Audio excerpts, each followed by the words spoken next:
Senhor, que envies o teu Espírito de amor para trazer ao coração de cada um de nós a tua presença amorosa e essa integridade do teu coração nos seja comunicada.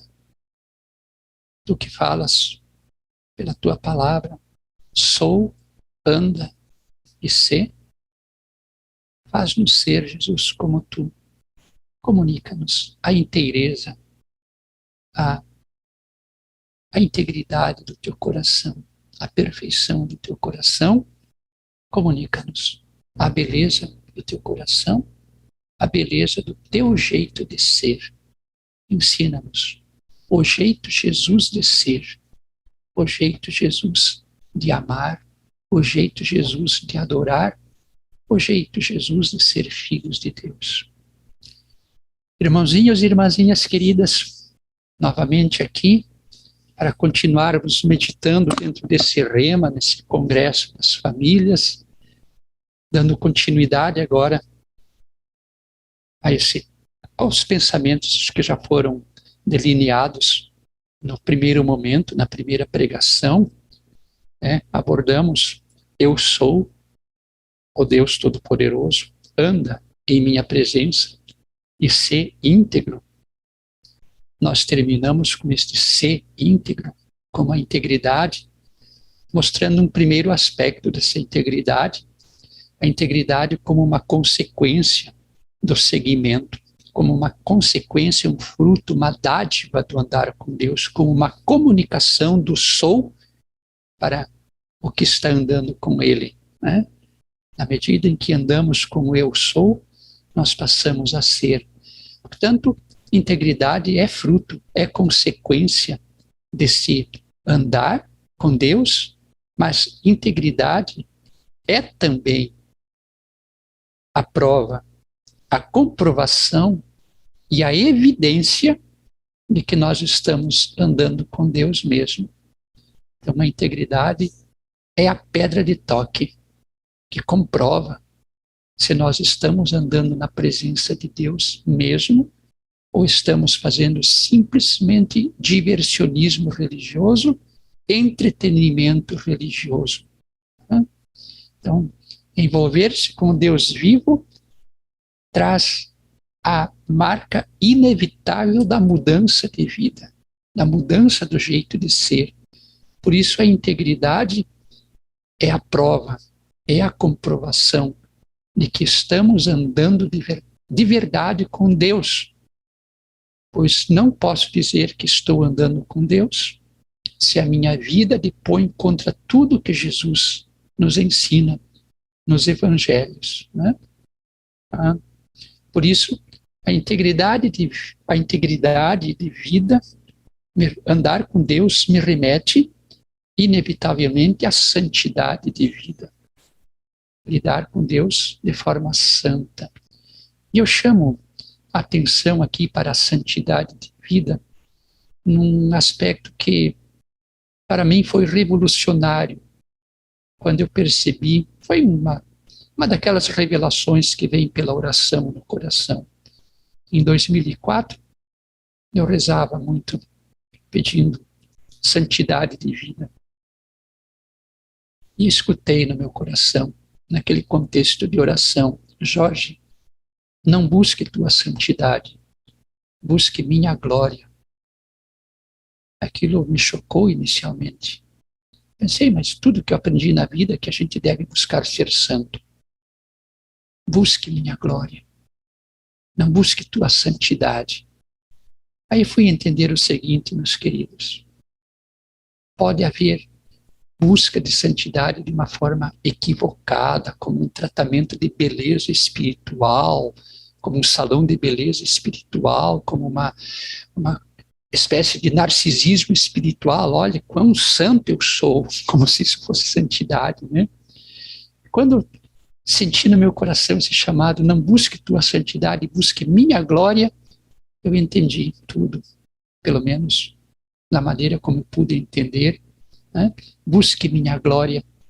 Eu devo buscar a glória de Deus acima de tudo, acima de tudo. acima de tudo, acima da minha própria salvação pessoal, se for o caso, buscar a glória de Deus. Mas é possível buscar a glória de Deus sem que a vida seja salva? Impossível. Então aí eu fui entender a santidade não como uma meta a ser atingida, mas como meio do seguimento, como meio do serviço, como meio do relacionamento com Deus. A santidade que eu havia projetado lá como uma meta a ser conquistada lá no fim, Jesus a jogou para o presente. É agora, meu caro, é agora. E fui entender também que essa santidade de vida traz também meus fracassos para que sejam lugares teológicos de experiência, de encontro com Deus. Portanto, já faz tempo que a santidade deixou de ser meta na minha vida e passou a ser exigência do presente, meio.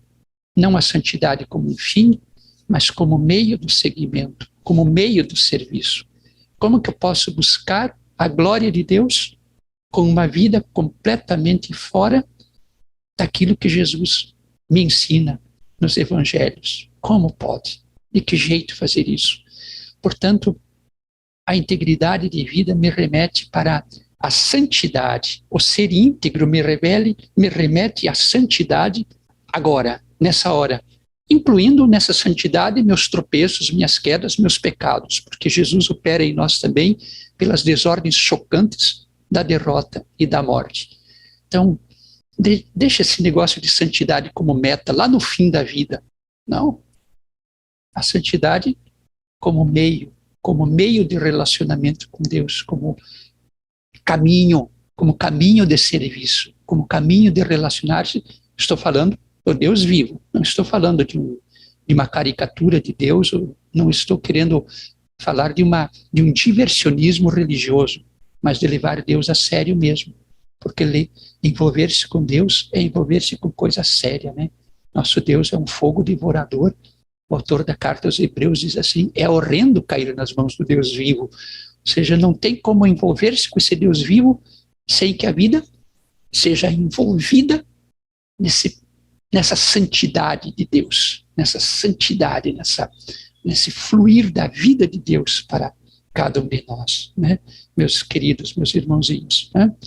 Então, eu não posso dizer que estou andando na presença de Deus se a minha vida depõe contra tudo que Jesus ensina nos evangelhos. Não se pode nunca vincular seguimento de Deus, andar na presença de Deus, com mentira, com roubo, com injustiça, com falsidade, com hipocrisia, com palavrão, com linguagem suja, com ofensa, com destruição da reputação alheia, né? Não se pode vincular andar na presença de Deus com compartilhamento de fofocas whatsappeiras. Sim, desculpa, estou criando um neologismo aqui. Fofocas whatsappeiras. Eu acho que se hoje a Bíblia fosse escrita hoje estaria lá esse pecado das fofocas whatsappeiras, sim. Quero aproveitar esse momento desse neologismo das fofocas whatsappeiras para fazer uma chamada de atenção para essa magnífica era digital que nós estamos vivendo. Magnífica. Por causa disso, estou falando com vocês, estando milhares de quilômetros distantes, né? Então, magnífica. Era digital, coisa fantástica, maravilhosa, mas sabemos que justamente tudo aquilo que é extremamente maravilhoso também é extremamente perigoso, se não for bem usado, né? É uma coisa fantástica, maravilhosa, que pode ser maravilhosamente bom ou maravilhosamente ruim, dependendo do uso, né? Por causa dessas mídias sociais, desses compartilhamentos, a coisa, num segundo, está nos 5 continentes desse planeta, né? Tudo viraliza num segundo, né? Então, por isso mesmo, nós estamos hoje vivendo um período assim terrível de uma extrema polarização ideológica. Isso precisa ser trazido para a evangelização, precisa ser trazido para a amorização, né? precisamos trazer diante do olhar amoroso de Deus essa polarização ideológica que está envenenando tantas famílias, que está envenenando tanto a sociedade, que está envenenando tanto a própria igreja, a própria comunidade eclesial. Precisamos trazer esse assunto para a evangelização, para a oração, essa exacerbada polarização ideológica. Isso está deixando muita gente machucada, muita gente ferida, muita gente destruída. Isso não é sinal de que se está andando na presença de Deus, não. Porque quem anda na presença de Deus aprende a amar, a conviver, aprende a relacionar-se, a dialogar, aprende, no mínimo, a ser civilizado, não a ser uma pessoa bárbara. Parece que o ser humano está retrocedendo à fase pré-caverna ainda. Tudo que há de cavernoso está aflorando de uma forma muito brusca, muito bruta. Não, para quem anda na presença de Deus, essa coisa aí precisa mudar. Isso não é sinal de que estamos andando na presença de Deus, não. Hoje em dia, infelizmente, há muitas pessoas que parece que quanto mais rezam, piores ficam. É impressionante. Quanto mais rezam, mais odeiam. Impressionante.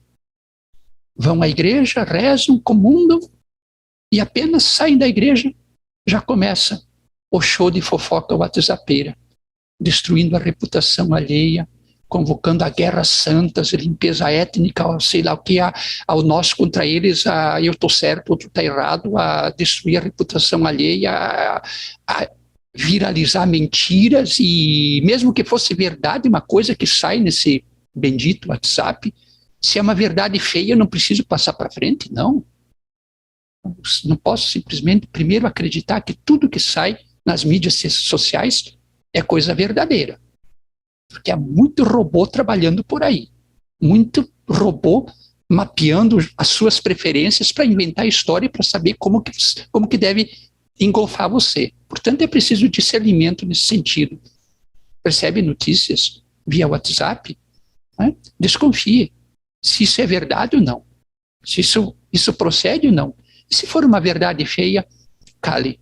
Eu não preciso passar o podre de todo mundo para todo mundo. Não, de forma nenhuma, né? Então, mas hoje, infelizmente, há muitas pessoas orientadas por influenciadores digitais, movidos por não sei que espírito, que estão formando verdadeiras seitas,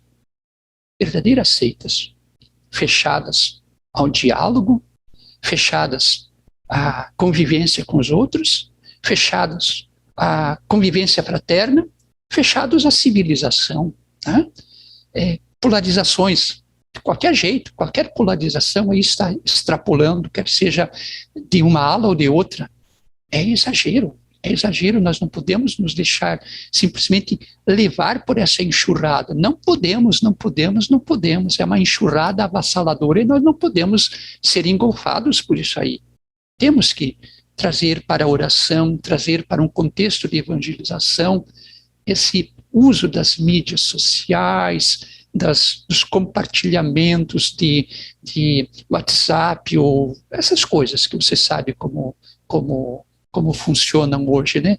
Temos que ter muito discernimento, porque há muitas pessoas machucadas, feridas, e cada vez mais pessoas estão sendo destruídas, famílias desunidas, famílias desintegradas, porque é um radicalismo de lá, é um fanatismo de lá, é uma dificuldade, uma impossibilidade de convivência.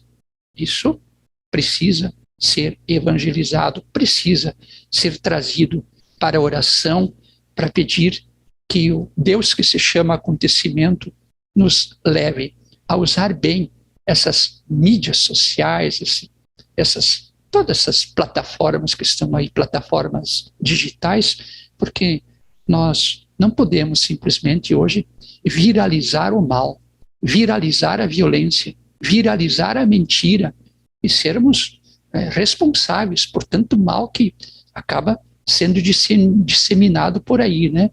Calúnias e destruição da reputação alheia.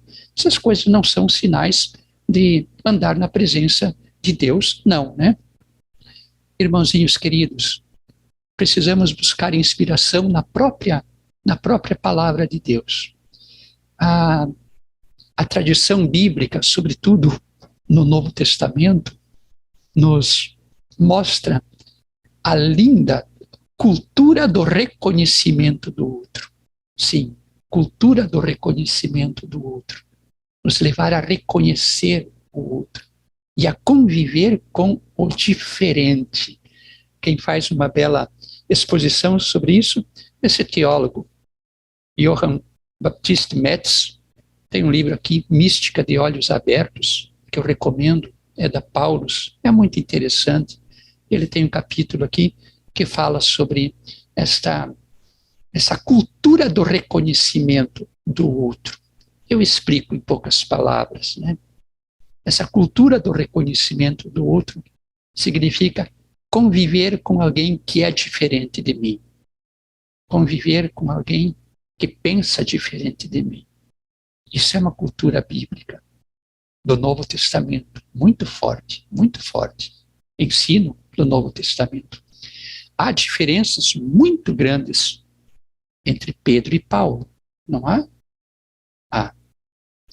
Como também há diferenças muito grandes entre a comunidade cristã de Jerusalém e a comunidade cristã de Antioquia.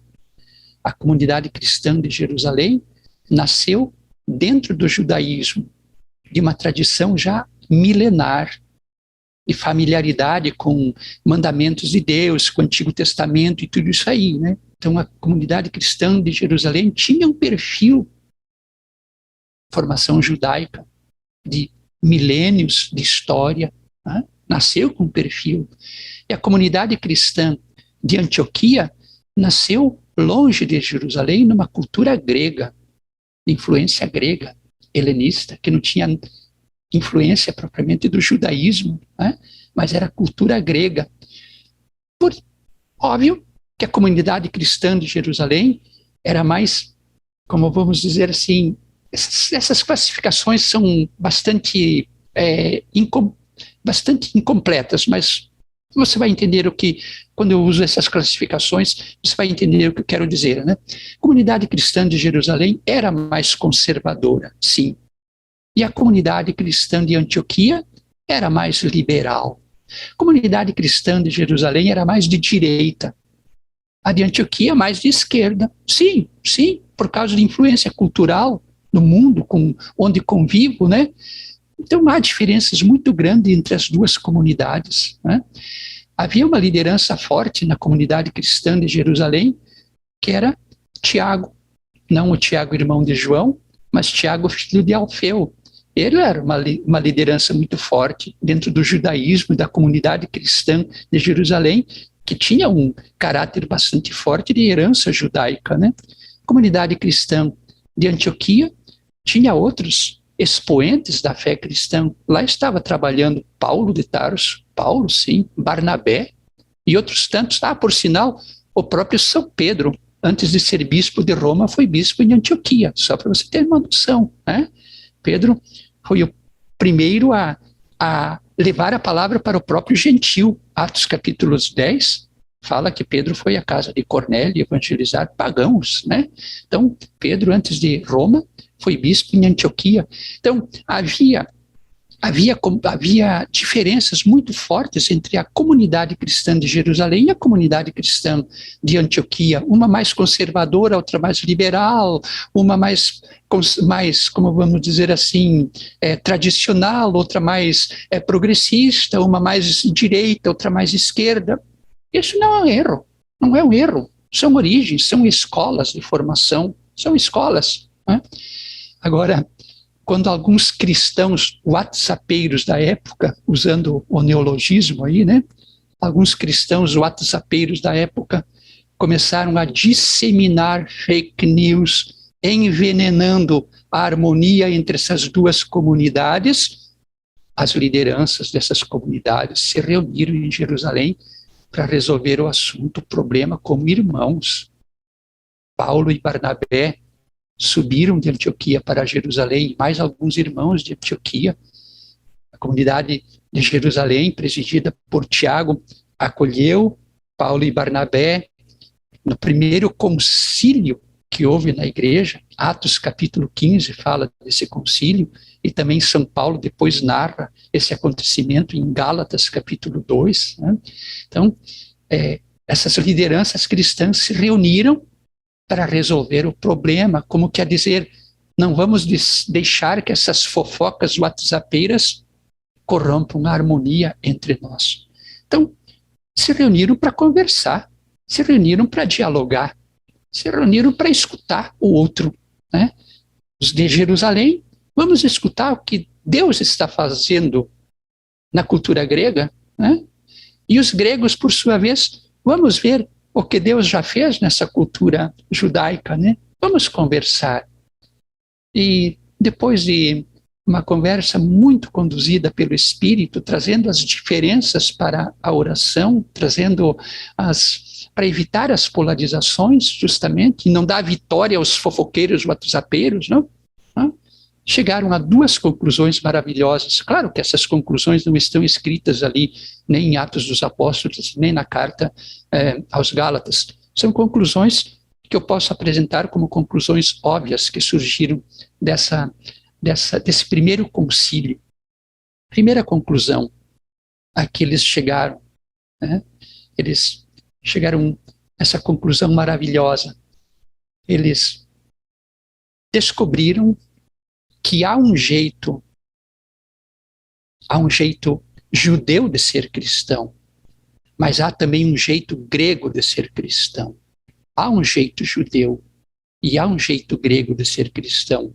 O judeu não precisa se converter em grego, e nem o grego precisa se converter em judeu, porque Jesus ama os dois, abraça os dois. Como a fé foi comunicada ao judeu, a fé também foi comunicada ao grego. A fé não é exclusividade de ninguém. A fé é dom de Deus, e Deus dá quem quer. Se ele quis dar em primeira mão ao judeu, maravilha. E se ele quis dar agora ao pagão, ao de origem grega, que maravilha. A fé não é apropriação de ninguém, é dádiva divina, e ele distribui para quem quer. E eu devo ficar bem contente com isso. Não devo ficar resmungando com isso, né? Há um jeito judeu de ser cristão. Há um jeito grego de ser cristão. Há um jeito conservador de ser cristão. Há um jeito liberal de ser cristão. Há um jeito direita de ser cristão. Há um jeito esquerda de ser cristão. Há um jeito Jerusalém de ser cristão. Há um jeito Antioquia de ser cristão. Há um jeito Jorge de ser cristão. Há um jeito Antônio de ser cristão. O Jorge não precisa se converter ao Antônio, e nem o Antônio precisa se converter em Jorge, porque Jesus ama ao Jorge e ama o Antônio, e ele abraça nós dois. Portanto, nós não precisamos ficar enciumados, porque a fé também é dada para outros. Não é o meu perfil ideológico o dono da fé. Não, não, não. Eu tenho um pensamento, tenho um perfil, não é nada de errado nisso, vai muito de formação, de cultura, né? Um se identifica mais com Jerusalém, outro se identifica mais com Antioquia, um se identifica mais com direita, outro se identifica mais com esquerda, um se identifica com A, outro com B. Isso não há problema nenhum, não há problema nenhum. A fé é dado a todos, né? Então, nós podemos ter nossas preferências, mas a coisa tem que ser civilizada, convenhamos. Então, primeira conclusão, há um jeito judeu de ser cristão, mas também há um jeito grego de ser cristão. Maravilha. Mas a segunda conclusão, e esta é a decisiva, para que possa haver uma convivência pacífica entre judeu e entre grego. Segunda conclusão, obviamente, que eu estou tirando desse concílio ali de Jerusalém, né? Há um jeito cristão de ser judeu e há um jeito cristão de ser grego. Na primeira conclusão, há um jeito judeu de ser cristão. Agora, há um jeito cristão de ser judeu. Há um jeito grego de ser cristão. Agora, há um jeito cristão de ser judeu. Isso determina, isso que faz a mudança acontecer, né? Por isso, deram-se as mãos, deram-se as mãos. Que maravilha! Gálatas, capítulo 2, versículo 9, São Paulo diz que eles deram-se as mãos. Pedro, Tiago, João, Paulo, deram-se as mãos. Nesse gesto de darem-se as mãos, eles estavam dizendo: nós somos diferentes, sim, mas estamos unidos. Somos diferentes, sim, mas não somos inimigos. Não somos inimigos. Um direita, outro esquerda, mas forma o mesmo corpo. O corpo tem uma mão direita. No meu caso, estou levantando a esquerda aqui, mas a imagem fica à direita, né? O corpo tem uma mão direita e tem uma mão esquerda. E é tão bom que o corpo tenha direita e tenha esquerda. Assim o corpo fica completo, fica completo. Não são dois corpos diferentes, direita e esquerda, no mesmo corpo. O próprio cérebro tem dois lados, um esquerdo e um direito, né? O esquerdo mais racional, o direito mais emocional, afetivo, intuitivo, né? Eu não sou razão pura e eu não sou emoção pura. Há razão e há emoção. Há razão, há intelecção, sim, e há intuição também. Meu próprio corpo tem o lado direito, o lado esquerdo, com funções maravilhosas, com funções fantásticas. Quando eles se deram as mãos, disseram assim: formamos o mesmo corpo, formamos o mesmo corpo. Não somos inimigos, somos diferentes, mas não somos inimigos. Pensamos diferente, mas somos irmãos. Pensamos diferente, mas estamos unidos e formamos o mesmo corpo.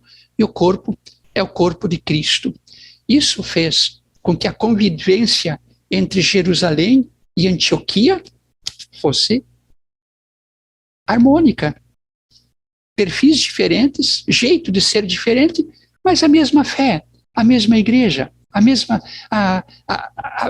graça acontecendo aqui, acontecendo lá, porque fé não é assim, digamos assim, iniciativa humana, não é posse humana, é dádiva de Deus, é Deus que nos faz crente. E eu podia não ser um crente se Deus não me fizesse crente. O Jorge não seria crente sozinho se não fosse dado o Espírito Santo para isso. Você não seria crente sozinho se não fosse dada a graça para você, né? Então, meus queridos, há um jeito cristão de ser grego, há um jeito cristão de ser judeu, né? Em outras palavras, eu não preciso deixar de ser Jorge. Não preciso deixar de ser Jorge, mas é preciso que o Jorge seja evangelizado. Quer o Jorge seja de direita ou de esquerda, conservador ou liberal, progressista, né? Quer seja o Jorge Antioquia ou Jerusalém, antes de tudo e acima de tudo, é preciso que o Jorge seja uma pessoa movida pelo amor e não pelo ódio. Isso redundará em benefício de todos. Portanto, você pode continuar sendo a mesma pessoa e não precisa mudar de ser. Não precisa mudar sua personalidade, mas é preciso que seja evangelizado, que seja tocado pela graça. Acima de tudo, além, independentemente de ser de direita, de esquerda, Jerusalém, Antioquia, liberal ou conservador, é preciso que você e eu sejamos movidos pelo amor. Somos diferentes, mas estamos unidos. Somos diferentes, mas não somos inimigos. E é bom que o corpo tenha um lado direito e um esquerdo. Melhor direita e esquerda sadios do que um corpo com um membro só, ou então com os dois membros doentes, né? E o que está acontecendo hoje, infelizmente, é que essa radicalização, essas polarizações, estão deixando as duas mãos doentes. Um quer que o corpo só tenha uma mão direita, outro só quer que o corpo tenha uma mão, a esquerda. Espera aí, não é por aí. Nós não podemos, nas comunidades cristãs, alimentar essas fofocas whatsappeiras, esses compartilhamentos de difamação, de calúnia. Temos que aprender a cultura do reconhecimento do outro. Temos que aprender a conviver. Quantas famílias estão desunidas, estão desintegradas, justamente por causa dessas fofocas whatsappeiras que estão voando por aí, que estão correndo soltas por aí? Não podemos caminhar por aí não, viu, gente? E para informações, é importante a gente se informar com fontes sérias. Eu não dispenso uma boa literatura, pesquisas de peso, né? Para não se deixar levar por fofocas, por invencionices, por viralizações criadas por robôs, por inteligências artificiais, sei lá o que, né? Temos que fazer prevalecer o nosso jeito cristão de ser gente. Num dos livros de Machado de Assis, no livro Esaú e Jacó, Machado de Assis faz uma pergunta: como será que Pedro e Paulo foram parar no mesmo credo, sendo que os dois eram tão diferentes? Boa pergunta, né? Sendo pessoas tão diferentes, como que eles foram parar no mesmo credo? Viveram pela mesma causa e morreram pela mesma causa, sendo tão diferentes. Boa pergunta de Machado de Assis. Eu penso, não respondendo ao Machado de Assis, mas eu penso que é porque Pedro não fez prevalecer o seu jeito Pedro de ser cristão, mas o seu jeito cristão de ser Pedro. Da mesma forma, Paulo não fez prevalecer o seu jeito Paulo de ser cristão, mas o seu jeito cristão de ser Paulo. Por isso os dois se amaram, se encontraram no mesmo amor, o amor de Jesus, e acabaram vivendo pela mesma causa e morrendo pela mesma causa. Para Pedro, Paulo aceitou que Pedro aceitou, como que eu vou colocar? Paulo aceitou o jeito Pedro de ser cristão. Mas Pedro se empenhou em apresentar um jeito cristão de ser Pedro para ele. Da mesma forma, Pedro aceitou o jeito Paulo de ser cristão. Por outro lado, Paulo se empenhou em apresentar um jeito cristão de ser Paulo. E os dois conseguiram se amar. Ou seja, eu devo aceitar com muito carinho, com muito amor, o jeito de João Pedro de ser cristão. João Pedro que está gravando essas pregações. Eu aceito o jeito João Pedro de ser cristão. E João Pedro aceita meu jeito Jorge de ser cristão. Por outro lado, o João Pedro vai trazer para a convivência um jeito cristão de ser João Pedro. E o Jorge vai trazer para essa convivência um jeito cristão de ser Jorge. E a gente vai viver pela mesma causa e vai morrer pela mesma causa. Porque somos direita ou esquerda, Jerusalém ou Antioquia, somos amados por Jesus. Jesus nos quis assim. Jesus quis os diferentes. Veja só a cultura do reconhecimento dos diferentes no próprio evento de Pentecostes. Todas as nações da terra ali, judeus, árabes, cretenses, de todas as regiões que havia naqueles países, 19 etnias diferentes lá, no evento de Pentecostes, todos tocados pela mesma graça, ouvindo publicar na sua língua as maravilhas de Deus, né? Isso é cultura do reconhecimento do outro. É aceitar, conviver com um diferente.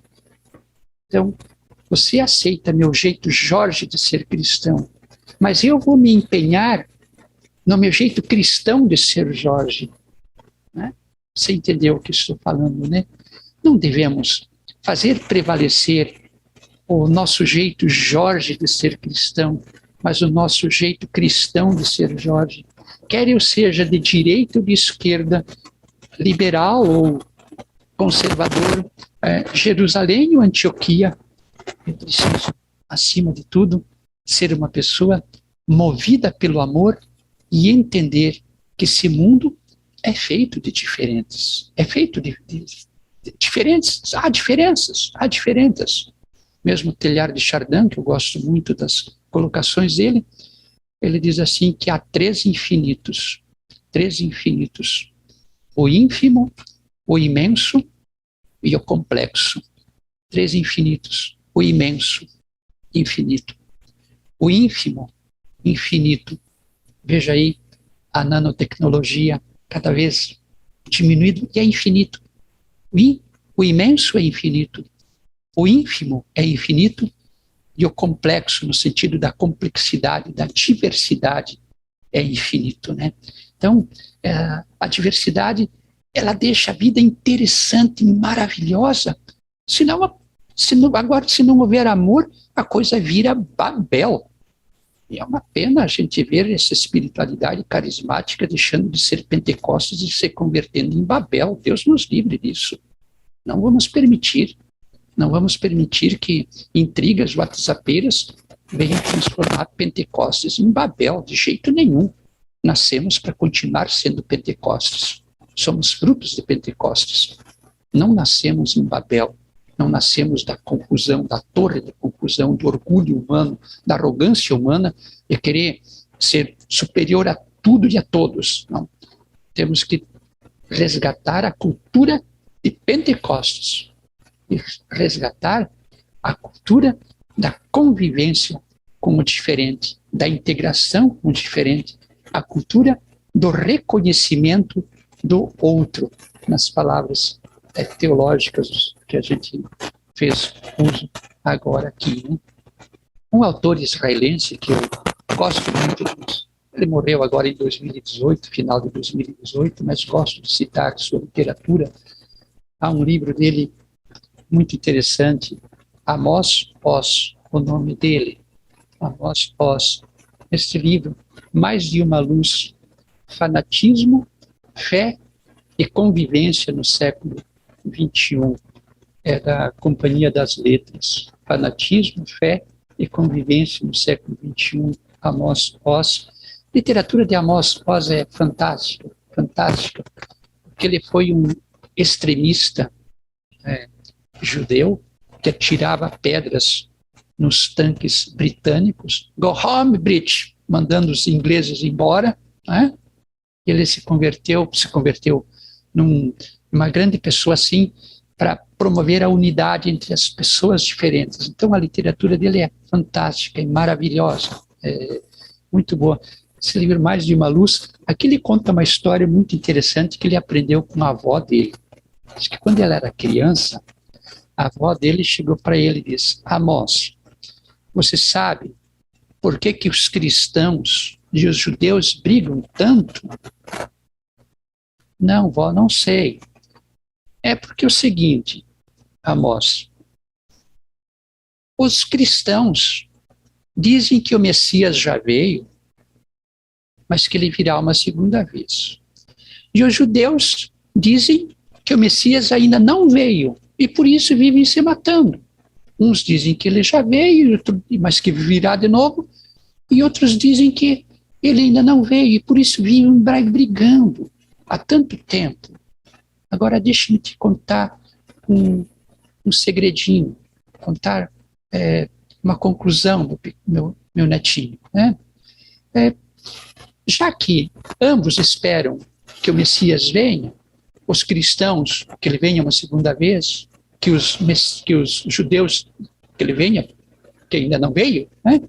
Por que a gente não espera que o Messias venha?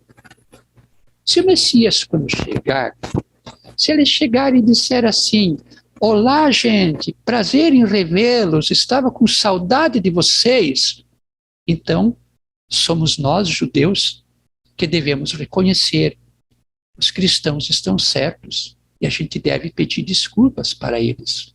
Mas, se por outro lado, o Messias, quando chegar, se apresentará assim: olá, prazer em conhecê-los, bom, aí então é a vez dos cristãos pedirem desculpa para os judeus, né?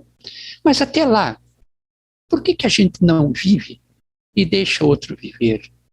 Boa pergunta, né?